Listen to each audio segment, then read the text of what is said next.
Thank you very much, Erin, and welcome here tonight. I'm going to talk to you a bit about the value of data for residential solar and storage. Okay, great. First thing is, my personal belief, and I guess it's probably a belief shared by everyone here in the room, is that solar and storage is going to eat the energy world. And I'm personally convinced of that. I'm more convinced of it now than I was even 3 months ago, due to some quite significant changes in the industry. So this is an older study done by Bloomberg, and this shows that over the coming decades, even the most conservative forecasts, and the humorous thing about the Bloomberg and the International Energy Agency forecasts is every year they put them out, and every year they predict at some point in the future, solar will be the largest single source of electricity generation in the world. I can remember about 10 years ago when they said that will happen sometime after 2100. And every year their report comes out, that 2100 data's come down. They're now saying sometime about 2035. Well, guess what's going to happen when they put out their report early next year? So they're going to bring that date early again. So they're coming down a lot faster than the date's rising up. So what you can see there is that residential solar is in fact the single largest source of electricity generation. This is Australia, same is true worldwide. What they predict, so you can see in Australia right now, I've extrapolated out from these numbers and extracted out, what you can see is in Australia right now there's 1.6 million residential rooftops have a solar system on them. Sometime between 2030 and 2040, or earlier if you actually believe that people make sensible decisions when a sensible decision is presented to them, we will have 6 million solar systems, 6 million stationary storage systems, and 6 million EVs on the network. That is a radical change in our energy market. That is what people refer to when they talk about energy transformation. So what is going to happen is that we will have a system that currently relies on remote fossil fuel generated gas, coal, transitioning to one that will be distributed generation, primarily rooftop solar. Now the really interesting thing about that being in Australia is we're in the best place in the world.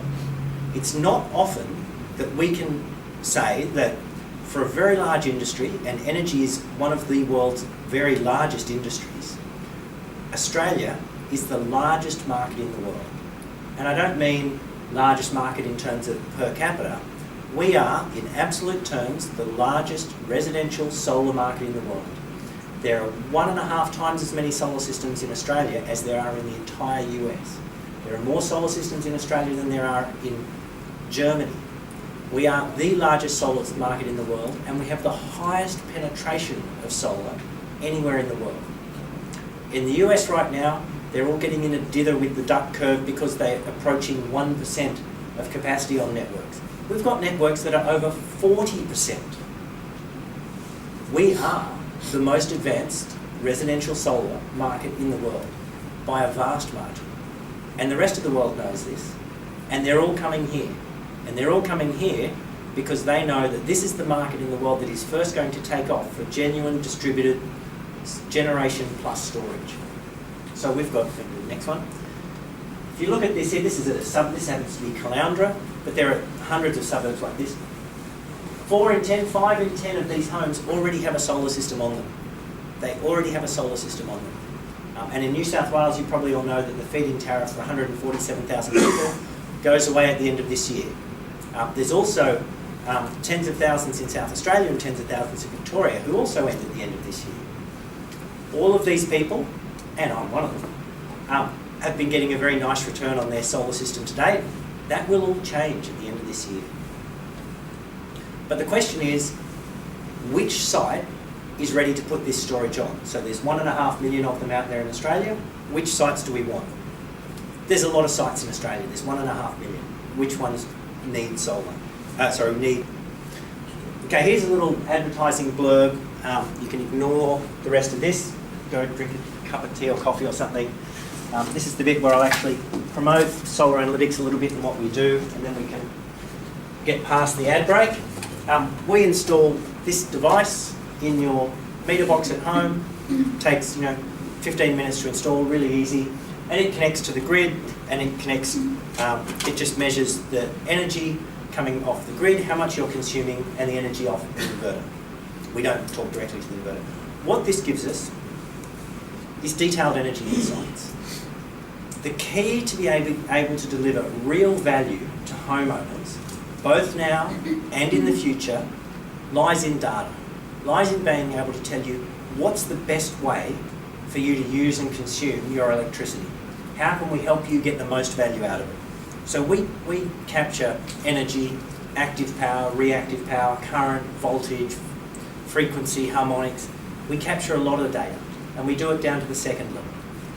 And we do that because it helps us and our remote algorithms tell you exactly what's wrong with your solar system and exactly what you can do to get more value, more benefit for you out of the solar. So we can tell you, here's an example. This is a house. If you look here, you can see this is how the system was performing before we installed. We installed it a bit before this. We identified that looks like a normal curve. We identified with our automatic algorithms that there's a problem, came out, fixed it, and now it's going to do the next one. So you can see down here, what we do is we estimate how much your particular solar system should produce based on what size it is, 3 kilowatts facing north, type of panels, type of inverter. And this is how much you actually produced on any given day. So you can see here, significantly underperforming. Our algorithms determined what the problem was. In this case, it was an incorrect inverter setting, which had the inverter being very confused about which MPPT algorithm it should be using. So it looked like a normal curve on a sunny day. It was just about depressed by about 60%. So we got the installer to go out, they fixed that, and then immediately after that, the system working exactly as it should be on every single day. So that's what we do. What I want to talk to you about now, ad break over. What I want to talk to you about now is the 147,000 New South Wales solar customers, and that is what they're all doing. So right now, people like myself, we're incentivised to export. We're on a gross tariff. We just send the data. We just want to generate as much electricity as we can because we get paid a ridiculous 60 cents for it. Very happy. I get a credit every 3 months from the utility company. I really like it. It's fabulous. And of course I want to use as little as possible because I'm still paying for it. Whether I've got a solar system or not, I'm still paying the same 12 to 55 cents for my energy. From the January 1, this is not such a good idea because, first of all, I've already signed up with one of the energy retailers who'll come out and swap my meter over for free. There's 4 of them. If anyone who has a system wants to know, you can just jump on our website, put in your email address, and we'll send you a free report that tells you who they are and whether they're good value or not. There's 4. Depending on your circumstances, one of them will work for you. I chose one of them. But what I'm going to be doing after the 1st of January is I'm going to be trying to export as little as possible. So I'm going to want to shift all of my energy consumption from the evening and the morning into the middle of the day. Some of the things that we help people with. So here's one of the homes we monitor, fairly typical spring day. Next one. Here's a typical autumn day. Can anyone tell me the difference, what's really noticeable about those 2 graphs? Why would your behaviour change between spring and autumn, or why should it? Daylight saving. Well, daylight saving maybe. Yes, daylight saving has an influence, but what else? Hours of energy 5 p.m. is much. Correct. So if you just do the next one. With this particular house, they had, go back on. So they had a load which was coming on at 7 o'clock in the morning, or 8 o'clock in the morning. That was fine during the spring months because they had solar being generated, that was okay. In autumn months, they were just sucking energy from the grid to do that. So we said, look, just shift it back after 9 o'clock. And they did that, and therefore they're using their energy on site. So this is a typical house, or this might happen to be my house. I need permission to show these things. They're not on my house, but this one is. So you can see some really fun things when you get really high granular data. Can anyone tell me what this is? Yeah, exactly. if you have a relatively low load like I do, you can see that. These ones, anyone want to guess what those are? Toasters, No, too long to be a toaster. With a time frame. Oh, hot water? No. air conditioner. No, it wouldn't be an air conditioner at that time of the morning. So it could be stoves, it could be heaters. I haven't told you that. That's an October day. So here's people coming home putting on various loads, and here's of course everyone's putting on all this heating and so on. And this this sort of spike here, that's probably kettle, toaster, things like that. So this person, what they want to do if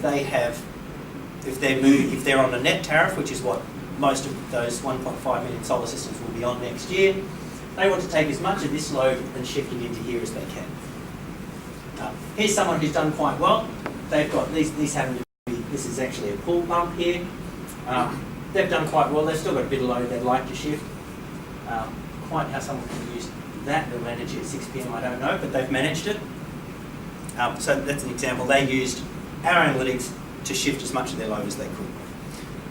But what do you do for the load that you can't shift? Because, look, I go to work, I come home, I use my energy at 7, 8 o'clock at night. I can't shift that. I'm not going to start working at 8 and being at home at 12. So what do? Well, maybe I want to put in a battery. So we have something which is a battery calculator. There's also one on the Australian Solar Storage Council website, I think called the Sunulator. There's a few of them out there. The advantage of this is we get to use your real-time data to give you something that's accurate for your site. So this is just an example where we say the optimal battery size for this site would be 7 kilowatt hours. It will cost you about $9,600. You'll save about $500 a year. And you look at that and go, simple payback. Yeah, maybe it makes sense for you, maybe it doesn't. So here's a couple of sites who did make a decision. So here's one. So if you look at the blue, there's a typical solar day. If you look at the orange, that's their load consumption. So they've got reasonably typical. That's probably not dissimilar to my home energy use patterns, using a bit peak in the evening and a bit in the mornings. At the moment, in New South Wales next year, for all of this, you get paid the princely 6 cents a kilowatt hour. Now, as someone who's got solar on their roof, I want to minimise my bill, but mostly I'm really grumpy about being paid 6 cents for my energy when I have to pay up to 60 cents. It just doesn't make me happy. So quite frankly, I'm going to make a decision which is unlikely to be economically rational, but I will be putting in storage because I don't want to give that free energy away. It doesn't make me happy. So this particular site, this is one in the ACT as it happens. It's a 5 kilowatt system, 30 degree tilt, split 3 kilowatt system. And at the moment, their solar is providing only 31% of the energy they use. So that means that this bit here, which is being provided by their solar, is only 31% of their total energy consumption.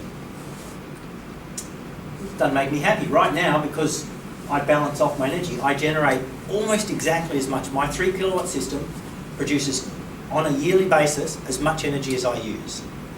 I think it's like 1% more. So only utilising 31% of my solar, not going to make me happy. So we did some calculations for them. We said automatically on the website, on their portal, that 6 kilowatt hours will save them $450 a year. The usage of solar will go up to 78%. That would make me a lot happier. And there's a state of charge. So if you go to the next slide. So, and here you can see, this is the site. They did actually go ahead and install that battery system. And they've now gone from their 31% up to nearly 80% of their energy comes from their solar, which, economically it may or may not make sense. But personally, they get great satisfaction out of it. I can tell you I would. Here's another site. This is someone who is actually quite good with their daytime load. They have a high daytime load, maybe kids at home, something like that. And you go, well, why would they bother putting in a battery? So this is just a New South Wales system, 4.2 kilowatt PV system, again split system. Currently, solar is accounting for about 48% of their energy consumption. We did the analysis on that one. They're a 2 kilowatt hour battery. They don't need a big battery. That's the optimal size for them. And that will boost them up to 80%. So again, and that's what the state of charge will be like. Does everyone get what the state of charge graph is? Yep, cool. And so there's the how they get split up. So what we do is we basically give this information to the consumer. We're not fussed whether the homeowner puts in a battery or not. We don't make any commissions or anything like that. Our mission as a company is to help make rooftop solar the world's dominant form of electricity generation. We want to bring that 2100, 2050, 2040, 2035 number here as quickly as we can. You know, we're aiming, I don't know, 2017, something like that. We want to make it really soon. And we think the secret to doing that is giving the power back to the homeowners, letting them know, because they're the ones who've driven it in Australia. Those 1.6 million systems in Australia that were installed had the fastest uptake rate anywhere in the world, and it was totally driven by homeowners. 100% driven by them. And every time the government or the media or someone put out predictions of how much people would put on solar, people just smashed their expectations. And they did that because, I don't know, my theory is we did that because A, it makes financial sense, B, we hate the utilities, C, we like the feeling of a bit more independence, and D, well, it's a little bit green and we can look our kids in the eye and feel we've done something good while still being good for ourselves. In my theories anyway. Could you, I'm just struggling with that graph. Could you tell me how that works with the pre-battery and post-battery? Okay, so before the battery, this is the total energy flow. So 40% of the solar is used on site, of the energy is used on site, 18% gets exported, and 42%, so this is total energy flow, 42% is what they have to draw from the grid. I probably could have done it in kilowatt hours to make it easier.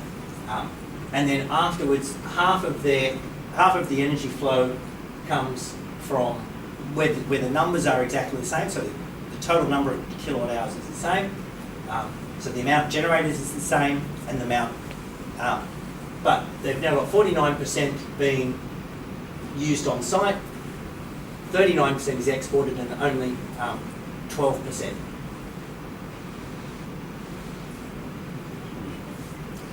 So this is actually, yeah, so that's exported, this is primarily used through the battery. Right, okay, so that's battery, that's what it is. Also, so that's solar export, it's not export of site, that's export into the battery. Energy. So it should be export, that actually, the number actually does not look right there. I might have to check that calculator. Will be export. So if you go up to this one, that one looks right, because the export's gone down. Yes. The other one doesn't. The export should go down. Why it hasn't, I don't know. I have to look. I probably stuffed up the numbers. I did only finish this presentation this morning.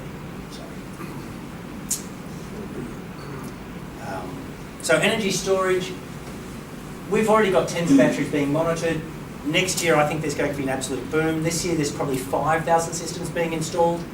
Next year, look, I previously predicted there'd be 20,000 residential systems installed. I wouldn't be surprised if it was double that or more. So I do think we're going to see a real boom in households wanting to put in residential storage. And I think, for me, the main driver is I made money out of solar. I like being more independent and having more of my energy come from solar. I just like that. And if it doesn't cost too much, you know, it's a few $1,000s, I'm certainly going to do that. So this is just a monitoring we do. Look, there's lots of other companies out there that can provide you with battery monitoring.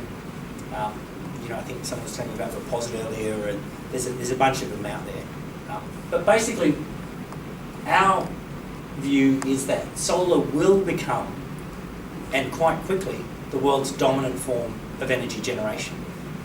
And the real tipping point will come with electric vehicles, because they represent a very large amount of energy storage.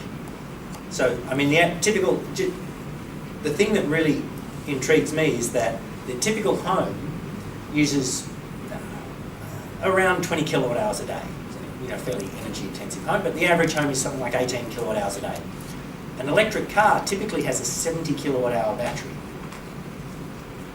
So, you know, if you have an oversized solar system and you can time it or do it at work, the ability for your car to do arbitrage and work with your solar system at home is extraordinary. And I think you're going to find that by 2020, once electric vehicles are a significant fraction of the cars on the road, the whole market's just going to turn on its head. Work out your average consumption on your car. Yeah. Any questions? Thank you very much. It exceeds your total generation. Once again, we have time for questions. Yes. Yeah. Seven, you said that the primary driver for battery storage is sustainability, like people want to be more sustainable. What are the financial drivers? Like, what's currently the payback? So look, it depends. So you saw one there, the example I gave. Those are all real examples, real homes, by the way. The example I gave there had a payback of about 18 years. The best we've seen is a payback of about 9 on current pricing. Battery prices are coming down more than 20% year on year, and they will continue to do so. The market's been commoditised. There's still a lot of fat. There's a lot of research happening, like LG, Panasonic, Sony, Bosch, Tesla. They're all spending billions of dollars on this market. We see, battery costs at the moment are what?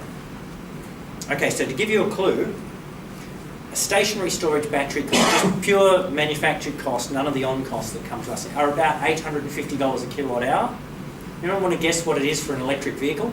Same stuff, same technology, same cost of packaging and production. Where do you reckon that's at? $250. Very close, $350. There's no reason for them to be different.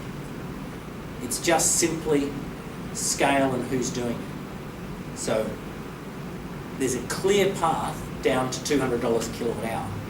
So if you can imagine that, you can think, okay, for $2,000 once you add in, installation costs and packaging costs and so on, you can put something in that will work for the average home. Personally, those numbers of 6 million solar, 6 million EV and 6 million stationary storage, that'll happen. It's just a question of when.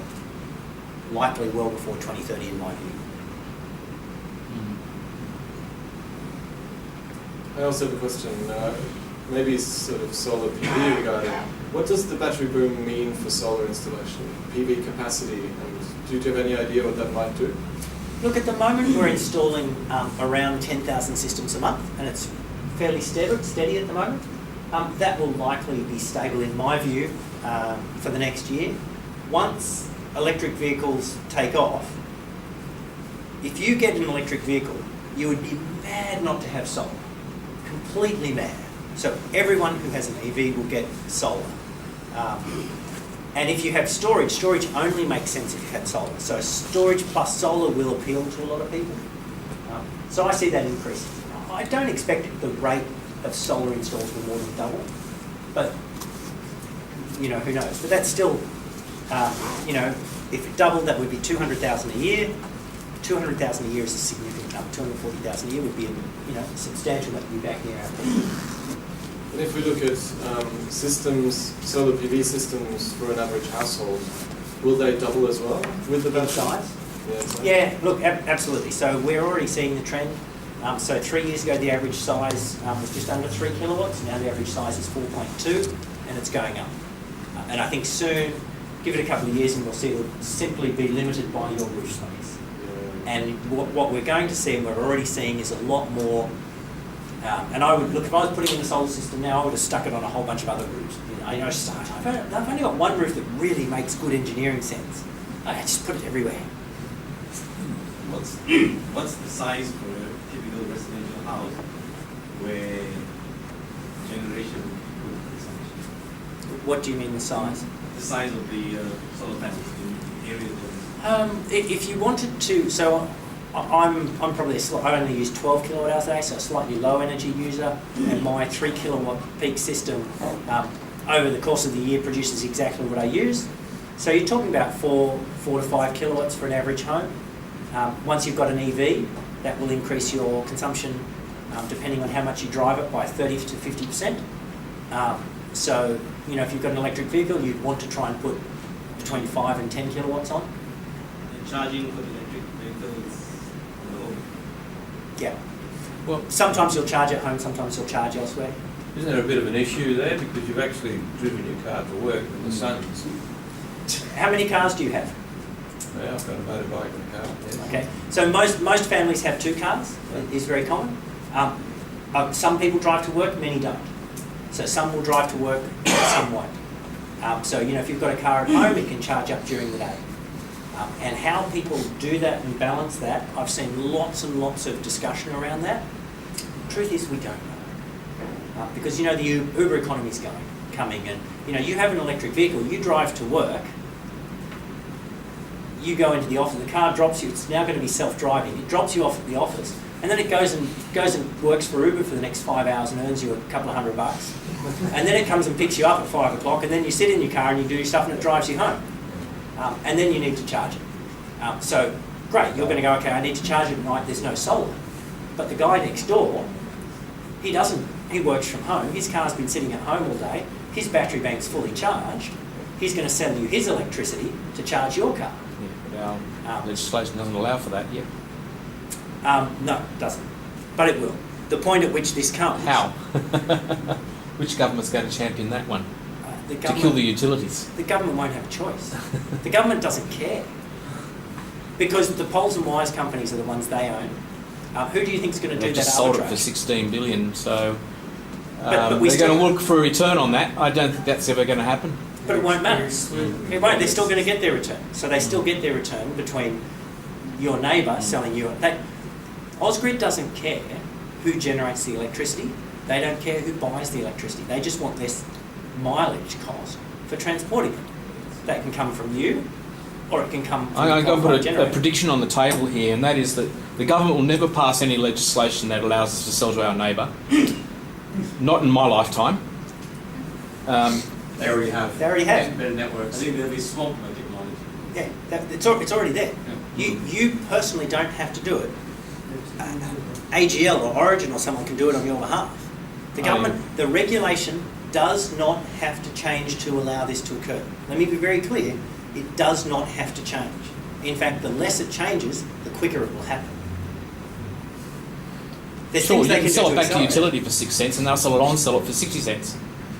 No, That's what because they do. someone like Mojo will come in and they will say, well, great, I don't need to buy it from the coal-fired power stations anymore. I can now buy it from your neighbour at much less. I can now, my arbitrage costs go away. My hedging costs go away. All those things happen. And better yet, you don't need to. Within the law right now, your electric vehicle can now reverse out of your car, go to your neighbour, drive in next to his and charge his car up. The government is not involved. You might be interested. The UTS currently has an agreement with a solar farm in the Hunter Valley. We're doing virtual net metering right now. Yeah, that's with Andrew. With, ERM is the retailer. yeah, ERM's the retailer, but it's the solar farm. Oh, what's his name? I saw him just the other day. XYZ Solar. Yeah, XYZ Solar. Yeah, I know the founder of it, right. Yeah, and there'll be more of that, and sooner or later the governments always bow to public pressure. The government's tried to reverse, and the utilities tried to put in all these extra charges on solar. They did it in New South Wales, they did it in Victoria, they did it in South Australia, they did it in Western Australia, and they did it in Queensland. They'll just raise the grid connect costs. For that little bit of energy you need from the grid, you'll pay a fortune. No, they won't. Why won't they do it? Because they've got $16 billion to. No, they won't. Because what will happen then is you and I will disconnect. And when we disconnect, their whole system falls down. And we'll disconnect because you've got a mobile power station. And you can just, well, I'll just come and plug and power it next to you. See what happens. We have another question from Noel. It's actually not a question, it's a comment. It's relating to the speed of this energy transition that you're talking about. I agree with your point of view, by the way. But there's an interesting book that people might like to read by a guy called Tony Seba. And the title is something like The Forthcoming Energy Transition. Just look up Tony Seba on TED, Yeah. and you will understand why everything I'm telling you is inevitable. So these arguments that you've been going through briefly are laid out in pretty good detail in that book. It's an excellent book. Yeah. The other reason why I think this is true, I was at Disruption in the Energy Grid. I presented at that a couple of weeks ago. This point of view was presented at and agreed with by Bloomberg, Transgrid, Western Power, AGL, Origin, PowerShop, Mojo, and numerous startups like myself. There was barely a dissenting view in the world that this will occur. The only thing we were arguing about in that room was who will control the environments and how quickly will it happen. That it will happen was no longer up for debate, and that has changed in the last 3 months. 3 months ago that was not true. Now they've all agreed to it. So who becomes the fat controller? That's the $64 million question. And I want to know both Transgrid and I think it was Western Power. They put up their presentation. Do you know what they call themselves now? The fat controller. The fat controller. Very close. Energy trading platforms. They call themselves energy trading platforms. This was not some random guy talking about. This was the company's rebranding as an energy trading platform. They have accepted that distributed generation will be the dominant form of energy generation. Oh, yeah, but no doubt that'll happen. How is my question. One more question, I think. The latest numbers from CER show the number of installations, small scale PV systems coming down since 2011. So what's your comment on that? So we had a big peak in 2011, 2012 with all of the upfront bonuses and feed-in tariffs and so on. That's come down fairly steadily and it's now flattened out. Since about March this year, it flattened out and it's about 10,000 a month now. I see that staying constant. If you talk to Warwick Johnson, probably the best forecaster in the market, he says the same thing. Until storage really gives us that boost back up. So I think probably 18 months it'll be about constant at 10,000. Interestingly, if you've ever done the economics, and look, I was lucky, I got in when I had a 60-cent New South Wales feed-in tariff, plus I had the $7,000 John Howard government rebate. Did very well. Having said that, when do you think, for me personally, was the best economic time for me to install solar? Anyone want to guess? Yeah. Was it with rebate, with John Howard, 60-cent feed-in tariff, when it went to 20-cent net, or now? Now is the question because it's gone down so much down in price. Now is the answer, that's right. It's Because you're under $1 financially, a watt. I'm better off for putting it panels. on now than I was back when I was getting a $7,500 rebate plus the 60-cent feed-in tariff for several years. So, why are they going down? A lot of the early adopters have gone in, it's mass market, and people haven't quite got around that. But there's a whole slew of the market that hasn't yet been activated around renters, apartments, and so on. They will come in the next few years. So, Also commercial, medium-scale commercial installations as well. so we had. Strongly now. That's exactly right. We've had commercials been going up and up and up consistently for the past 5 years, continuing to do that. We actually had, this year looks like it'll be the largest year since the peak in terms of megawatts. But in terms of residential installs, it's still only around 10,000 a month, which is still a size of the market. Brilliant. I think we'll cut you off there. Thank you very much for your presentation. Thank you. I'd like to